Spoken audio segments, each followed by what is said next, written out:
They say AI is coming for your job. Most people already believe it, so we put it to the test. Two top-tier AI models, arguing from 24 sources, big national studies to government numbers, one scored debate. First question, 3 years into the AI boom, is AI already taking jobs or not yet? It's taking them, and you can already name the companies. Salesforce cut its support team by close to half, and the CEO said why. The AI does the work now, so they need fewer people. Stanford went through millions of real paychecks and found the same thing. Young workers in the jobs AI does best, down about 1 in 6. Older workers, same jobs, held steady. That's not a slow economy. That's AI replacing people right there in the pay records. Honestly, it's making more than it takes. And before we pin this on AI, look at what else was happening. Borrowing money went from nearly free to expensive, fast, and every big firm had overhired like crazy through the pandemic. Amazon and Meta doubled their headcount. The cuts came, the boss said, AI, because it sounds better than we hired too many people. And it sells software. And that drop in young workers? There's a trap in it. One study tracked 250 million hires. The jobs AI is best at are the same jobs that went remote after 2020. Same desks. So when those jobs shrank, you can't tell if it was the AI or the pullback on remote work. They're tangled. Companies kept hiring. They just hired fewer beginners. The rest of the career ladder held up fine. A hiring freeze does hit the young first, fair. But it hits them everywhere. This drop didn't. Young workers in the jobs AI does best fell. Young workers in the jobs it can't touch stayed fine. Same age, same year, same shaky economy. A rate hike can't do that. It hits every desk. Something inside those jobs did this.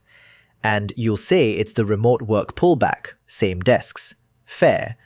But Stanford checked exactly that, pulled the remote jobs out, ran it again, and the drop was still there. Then other researchers pushed back. 2 strong teams, the same pay records, and they still disagree. So here's what we know. The first jobs got fewer. That's true, and I won't pretend otherwise. But why? Nobody's sure.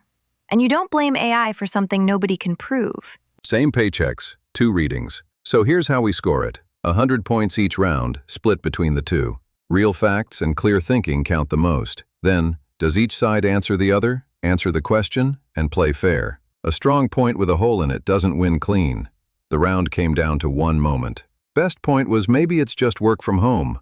They pulled those jobs out, ran it again, and the drop held. The rerun took the round clean, and the other side all but granted it. It owned that the first jobs got fewer. The stronger case tonight was that AI is behind the early losses. Not proof, but the clearly better argued read. So round 1 goes to the losses we can see now. But that's a snapshot. Your grandparents were promised machines would free them, and here you are, still working. So play the long tape. 200 years of machines taking human work. Fewer jobs in the end, or more? More. And it's a different kind of more. Economists went back and counted. Most of today's work is in job types that barely existed in 1940. Barely there. Take the cash machine, the one thing built to wipe out a whole job. Teller jobs went up for 20 years. Cheaper branches meant more branches. The machine ate the task. The person moved up a seat. Count the jobs, fine. Count the people too. When machines took the factories, workers lost everything. 20 years later, they still earned about 1/5 less than the ones who kept their jobs. The jobs came back. The people never did. And a job coming back isn't the same job. The title survives, the pay doesn't. So when someone says the last wave turned out fine, ask who they forgot to count. That last part is true. People get hurt. But it was the people who lost out in a bad year, with no help finding the next job. That's not the machine. That's us not helping them.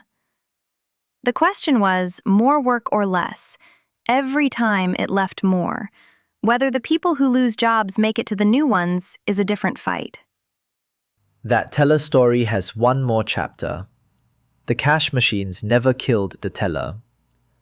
Mobile banking on your phone did. When a machine does part of a job, the job survives. When it does the whole job, it comes down to one thing. Does the work keep growing faster than the machine takes it? On farms, it didn't. We can only eat so much, so as one farmer did the work of dozens, the jobs just vanished. Every past wave, new work grew fast enough to win that race. The question tonight is whether this one is taking the work faster than we can dream up new work to do. The question was, more jobs or fewer after 2 centuries? One side answered it head on. The work kept getting rebuilt.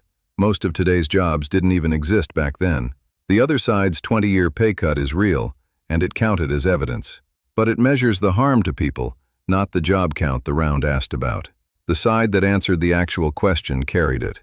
Which raises the real question. Machines took muscle, then routine. This new wave reads, writes, codes.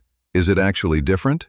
Job by job, task by task. 4 out of 5 workers have jobs AI could do part of. For 1 in 5, more than half. And this time, it flips. The higher your pay, the more of your job AI can touch. Every wave before, more education kept you safer. Now it's the desk jobs in the line of fire, not just the factory floor. What AI could do isn't what it's doing. Look at how people really use these tools. It's way behind what AI could do. And that pay drop from round 1? It only hit where AI does the work for you. Where it just helps, the young stayed fine. They said the same about the sewing machine, about the spreadsheet, about the search engine. Every time the tool took the boring part, and the person moved up. If this time is different, it's the first time in the whole machine age. Behind today, sure, but that gap keeps closing. Here's how it always worked.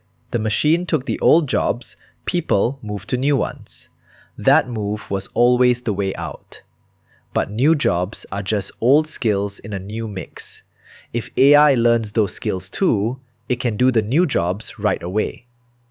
Nothing says machines have to leave us any work. Every wave before, there was always something only people could do. That's what could be ending. And here's what the doom misses.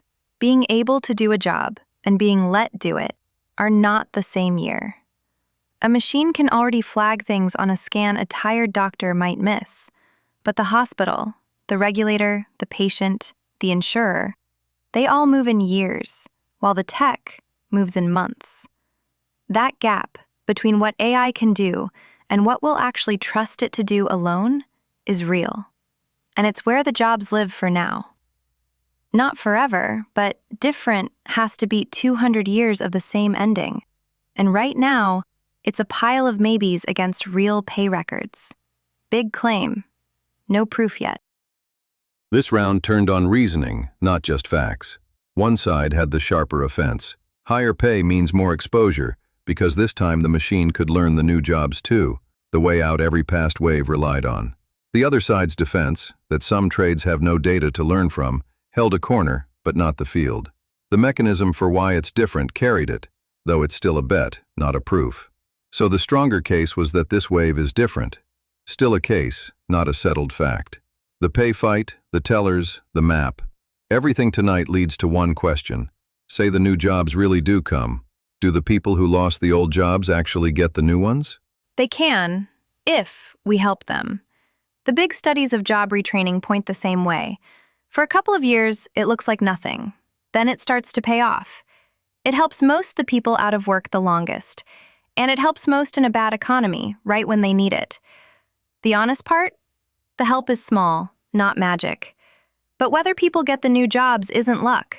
It works as well as we build it. That word small is hiding a lot. Look at what waiting costs. Lose your job today and you lose about 1/10 of everything you'd earn in your whole life. In a bad year, closer to 3 years of pay. Retraining pays off in year 3, but the rent is due in year 1. People don't live 3 years from now. They live now. And right now... Right now is exactly when the help works best. That's the finding. The worse the economy, the better retraining works. Your bad year number isn't a reason to skip the help. It's the reason to fund it. Losing a tenth of your life's pay is the cost of leaving them on their own, not the cost of the machine itself. Sure, the help works on paper, but look at who actually gets it. The pay damage isn't a guess about the future. It already happened. 20 years of lost pay. And the factory workers last time never got a cent of that help. That's here where the studies are. Most of the world doesn't have a retraining program to fund. A fix nobody funds isn't a fix. It's a promise, and the people crossing right now are paying for it. The closest round of the night. One side put a real fix on the actual question. The studies say retraining works, and works best in a bad economy. The other side landed the harder truth beside it. The help is small, it comes too late for the year one bills, and last time nobody funded it at all. The fix that answers the question edged it. The cost that shadows it kept the round a hair's breadth away. Everything so far has been about right now, so play it forward. 20 years from tonight. More jobs than today, or fewer? Fewer good ones. And I'll be honest, that's a guess about the future, and guesses can be wrong. But there's a reason behind it. Every time AI gets better, it takes over one more task. And this time, the jobs it can take are the good-paying ones. So if AI starts doing even part of what it could do, that drop in young workers is just the start. For now, the trades are safe, because a machine still can't swing a hammer. The day it gets hands, that reason goes too. Then ask the people who actually do the hiring. A global survey of bosses across dozens of countries found they expect far more new jobs than lost ones. Now, that's what they expect, not a proven fact, I'll grant you that. But nobody in 1940 could have named most of today's jobs. The new jobs are always hard to see from here. They always have been. And some you can already see. Look where the jobs are growing right now. Caring for the old, nursing, teaching the young, the most human work there is. Some work people want a person for, not because a machine couldn't learn it, because a person showing up is half of what you're buying. Careful with the caring jobs. Look at why they're growing. We're all getting older. That's demographics doing the hiring, not some new love of the human touch. And sure, we've always wanted a person in those rooms. We've also always paid that work badly. Wanting a person and paying a person are two different things. And hard to see is exactly what should worry you. The losses are real people with names in the pay records tonight. The new jobs are just a promise we can't check yet. Yes, every wave before this, the promise came true. But a promise you can't check isn't a plan. It's just a good history. And a good history holds until one day it doesn't. Sure, until one day it doesn't. But 3 years is a trend. 200 years is a track record. And that aging you mentioned cuts both ways. An older world means fewer working hands. The machine may be arriving just in time. And the record has a quiet second half. Everything machines learned to make got cheap. We work fewer hours than our great-grandparents did. At work, we chose a little more freely. Every wave pushed some work from have to toward want to. And that's where people do their best work. Work done with love beats work done for rent. The motivation studies keep finding it, anywhere the work needs thought. Now, not everything gets cheap. Rent hasn't, care hasn't. That part is real. So here's my bet, made checkable. If in 5 years the whole jobs number is falling, not just the first rung, then I was wrong tonight. And if I'm wrong, the help we just argued about is exactly how you protect people from me being wrong. So even my best case ends where yours does. Help them across. Both stayed careful, which a forecast round needs. One bet pointed at the jobs already growing, the caring kind, and named what would prove it wrong. The other caught the real catches. Those jobs grow because we're aging, and the most human work has always been the worst paid. Jobs you can see today, plus a bet you can check, edged a promise that can't be checked yet. Still a bet, not a settled thing. That's the whole fight. Before the final number, here's how the night went. On the raw facts, it was dead even. Both brought real weight. The young workers' pay drop on one side, the count of new jobs since 1940, and the retraining studies on the other. The sharper thinking leaned to the jobs are going side. Why this time could be different. The new jobs are just old skills a machine can also learn, so the old way out closes. The comebacks leaned the same way. The work-from-home doubt answered by the rerun, the safe trades moat traced back to just missing data, the bad year cost pressed hard against the small fix. But the makes more side stayed truer to each round's actual question, where the other drifted to the harm more than the head count. That's where it clawed the round back. And both argued fair. The makes more side owned that its retraining help is small, not magic, before anyone pushed. That early honesty edged the good faith mark. And it was close. 4 points apart out of 500. On tonight's arguing alone, not on who's right, the jobs are going case came a shade sharper. It landed the cleaner why. A different night, it flips. And both proved something real. The jobs being lost are real, and you see them now. The jobs being made are real too, and hard to see. And this one left you something to check. The whole jobs number 5 years out. But here's the story the scoreboard can't tell. Klarna handed the work of 700 agents to an AI. Then the service slipped, and they started hiring people back. The machine took the work and couldn't quite hold it. That's the whole night in one story. And the one hit hardest is the one nobody counts. The beginner whose first rung quietly disappeared. So the real question was never whether the machines win, it's whether we help the people caught in the middle get to the next job, the training, the support to make it there. And that part isn't up to the machines, that part is up to us. If you want the big questions taken apart like this, that's what we're here for. But first, one question. Your job, the one you actually do. After all this, safer than you thought or not? Name the job, say the answer.